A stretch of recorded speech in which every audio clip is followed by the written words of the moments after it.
كأنهن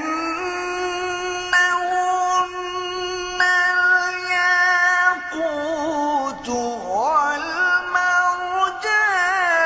فبأي آلاء ربكما تكذبان هل جزاء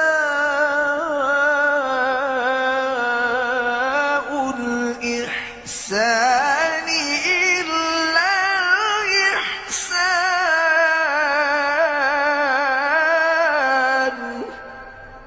فبأي آلاء।